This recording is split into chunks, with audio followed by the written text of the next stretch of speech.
Hello and good morning everyone. Today we will discuss about product-oriented performance-based assessment. Now let us meet the reporters. The first reporter is Catherine L. Ola. The second reporter is Miss Regine D. Pilaes. And the last reporter is Althea Aina Ulpot.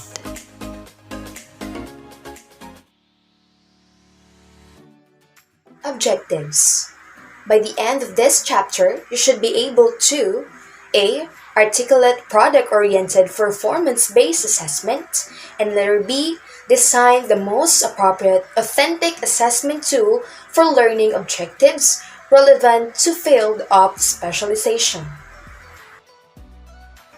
So what is performance-based assessment? Performance-based assessment has led to the use of variety of alternative ways of evaluating the student's progress, such as journals, portfolios, and projects compared to the traditional paper and pencil testing. Performance-based test requires performance-based assessment in which actual students' performance is assessed through a product. What is the product we are referring to? Product are such as completed project or work that demonstrates level of task achievement. With these skills and demonstrated performance, teachers can easily assess students' progress by evaluating students' made product. Let us now proceed to product-oriented learning competencies. What is student performance? Student performance can be described as the target learning outcomes that students are expected to achieve that leads to a specific product or competency. Products are a wide array of students' work that target specific skills, and with this product, we can easily assess students' progress and attain skills. Some of the skills are skills demonstrated to reading, writing, speaking, and listening or psychomotor skills, requiring physical abilities to perform a given task. Next is rubrics. So what is a rubrics? Rubrics can help evaluate student performance or proficiency in any given task as it relates to a final output or product or learning outcome. It provides significant information about the level of the student's achievement. The question is when to use product-oriented performance-based assessment. We use product-oriented performance-based assessment when the product of the activity is more important than the performance of the student in the process of learning. Just like process-oriented performance assessment, product-oriented learning competencies are assessed with an assessment linked to the level of expertise manifested by the product. And product-oriented learning competencies target at least 3 levels, and these levels are number 1, novice or beginner's level, number 2, skilled level, and level 3, the expert level. And this is the pyramid of level of expertise to follow. From level 1, the question is, does the finished product illustrates the minimum expected parts and functions? So that is a novice or the beginner's level. From level 2, the question is, does the finished output contain additional parts and functions on top of the minimum requirement?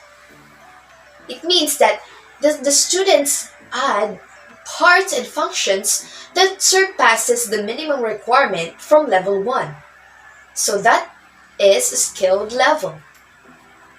The level 3 and the last expertise is, the question is, does the finished product contain the minimum requirement have additional features and aesthetically pleasing?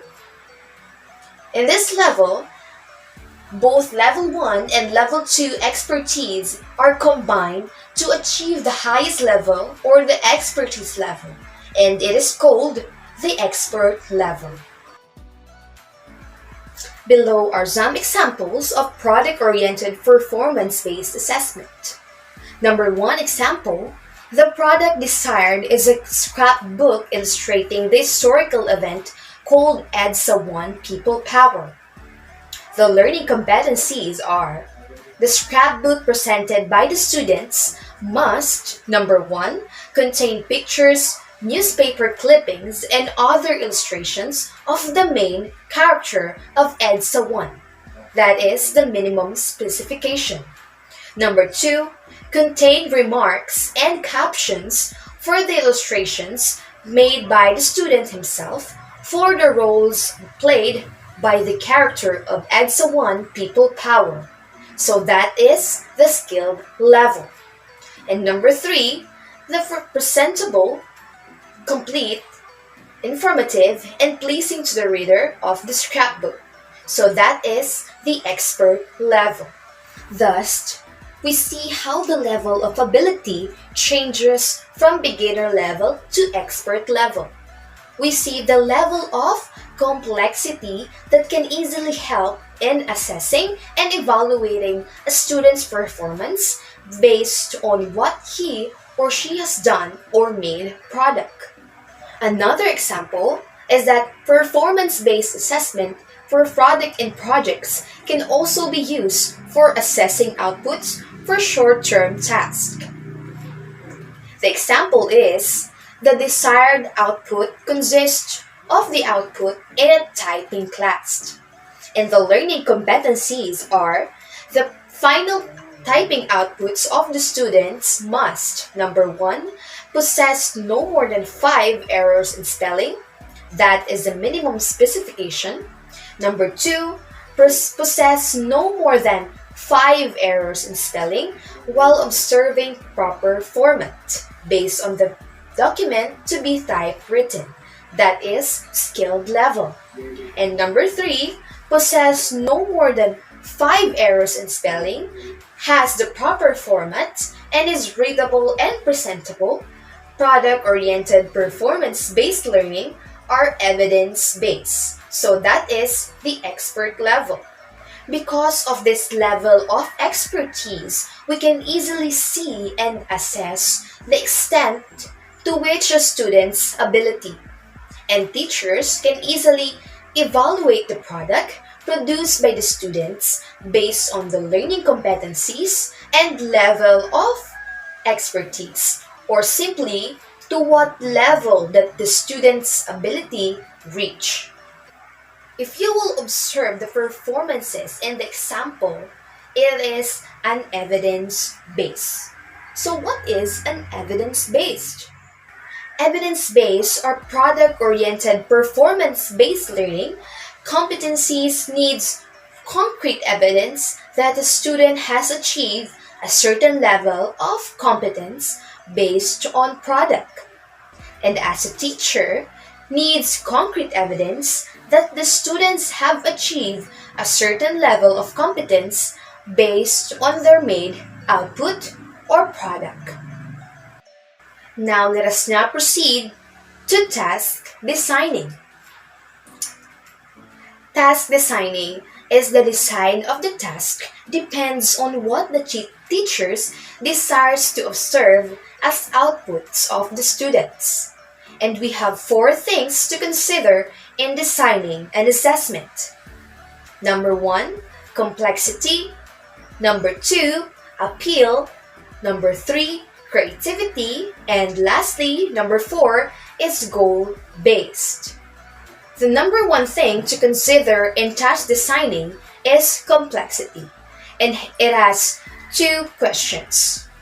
The number 1 question is, are my students capable of doing such ambiguous output? And number 2, is the product age appropriate? So it means that Too simple are interesting, and too complicated are frustrating.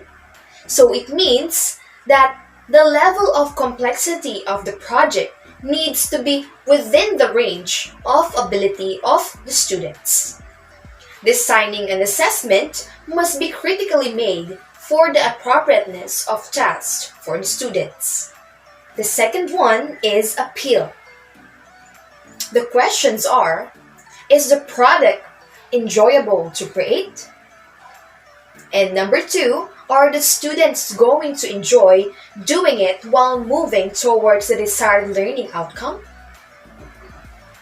Simply, the product or the activity must be appealing to the students. And product should be interesting enough so that the students are encouraged to pursue the complete the task. For the students to be more engaged, a product or activity must be catchy, enjoyable, or appealing while they are having fun and learning at the same time. Number three is creativity. And the question is, how does one best present the expected output? It means that the product needs to be encourage students to exercise creativity and divergent thinking. And divergent thinking is think out of the box. The project should lead to exploring various possible ways of presenting the output. Even in the making of the project, the creativity of students comes out, and it can be shown if they show their creativity in presenting their completed work or project. And the last in task designing is goal-based, and it has two questions. And the first question is, will the output project the desired learning outcome? And number two, will the project showcase the overall desired learning outcome? It means that the teacher must bear in mind that the project is produced in order to attain a learning objective. Products are assigned not just for the sake of producing something, but reinforcing learning. Therefore, each task must be carefully designed to ensure that it is appropriate, aligned, and focused on the desired learning outcome.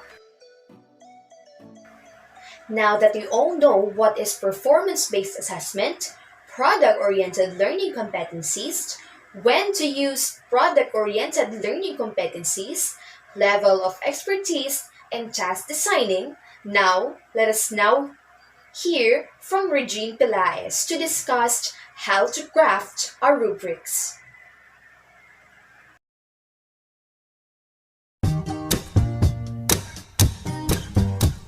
Good day everyone. This is Regine Pelaez and I am going to discuss about crafting the rubrics.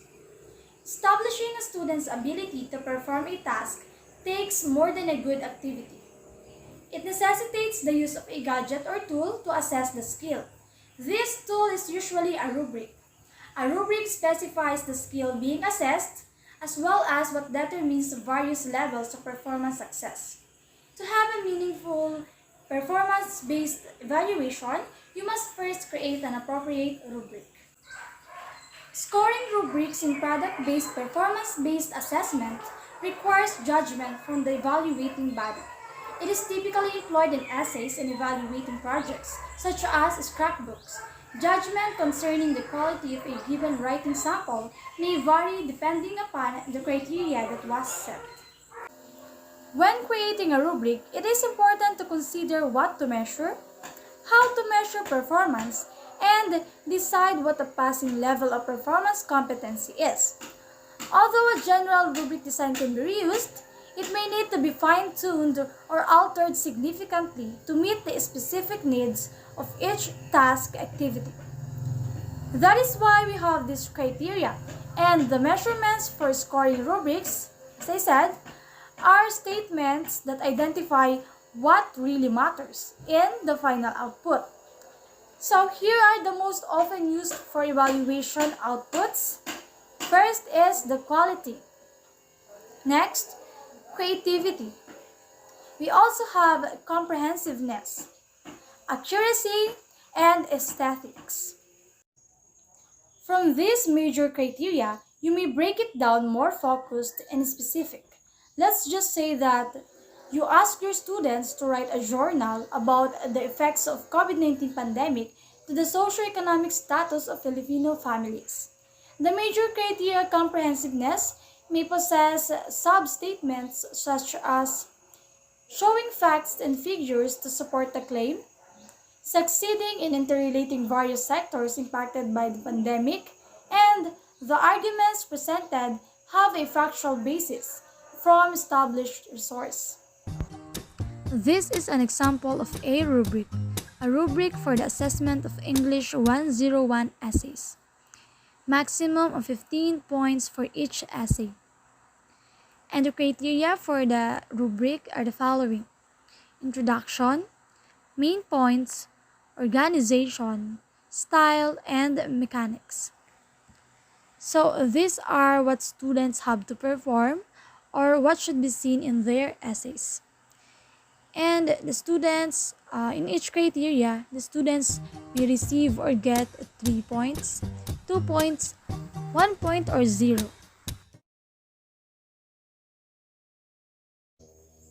Let us now proceed to the process of developing scoring rubrics. The development of scoring rubrics goes through a process, and the first step in the process is knowing and listing down the identifiers of the expected learning objectives. This is constructive alignment in authentic assessment. So first, we must define the behavior to be assessed or evaluated. So to determine what behavior students must perform or what they must be able to accomplish. Next step is setting the highest and lowest levels of performance. As a teacher, you determine the type of performance that would constitute the best and worst performance. By doing this, you will have an idea of the middle level of performance for the concept being measured. This comparison process can be used until the desired number of levels of mastery is reached and no further distinctions can be made. So that's all for crafting the rubrics. Thank you. Hey everyone, my name is Aina Althea M. Alpot from BKED 3. Sample of crafting product-based performance assessment. So now, let us look at how we design a task towards performance outcome-based education. Here are the sample of tasks designed for grade 7 arts. So first is the setting the expected learning outcomes based from the curriculum guide. So at the end of the fourth quarter, the students can identify the festival and theoretical forms celebrated all over the country throughout the year. Specifically, by the end of the grading period, the student can first identify the elements and principles of arts as seen in Philippine festivals. Second, the student can design the visual elements and components of the selected festival through costumes and props.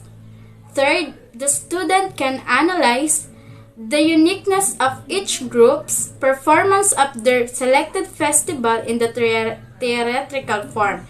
And last, a student can perform in a group showcase of the selected Philippine theatrical form. So second is the task designing for the objective, or how we notice how specific objectives are related to the activities. So the objectives are: let the students create portfolio showcasing different festivals in the Philippines with their learning insights attached and identification of the different elements. So they also conduct a study of their local festival and including identification of the different theoretical elements present, and student can select a specific festival and let them perform at the end of the quarter as their final performance. And last, for the sample task is end of the unit performance assessment, practical, appealing, measurable, and relevant. So, let the students select a specific festival and let them perform at the end of the quarter as their final performance. So now, how do we achieve the quarter objective on a day-to-day basis? So, first, at the beginning of the quarter, assign groups that will report on a specific festival. So they can use a reference book, videos, or any resource material, and let the member of the group collaborate to tackle the element of theater present in their selected festival. So they can achieve the quarter objective also in group report each meeting on specific elements of principle of their assigned task.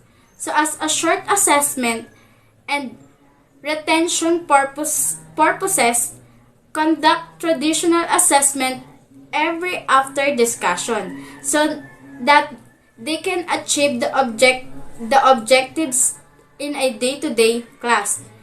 They can also achieve as an enhancement activity, let the student create several crafts such as their costumes, props that they will use in the final performance. So the teacher can use or create the rubrics that will use as a guide, and they discuss the final performance to the class. How do we assess learning on this type of example? So, you can use the performance-based or the classroom performance as a group. So, it includes the attendance and participation to group activities, the completeness of quizzes and written outputs, and also knowledge on the report that was assigned to the group. So, we can assess also is the product-based or the final performance, which include the clarity, relevance of the festival on its concept, and synchronization, alignment, choreography, and other elements. And last, we can assess learning is the visual aids, musical arrangement, prop, and etc.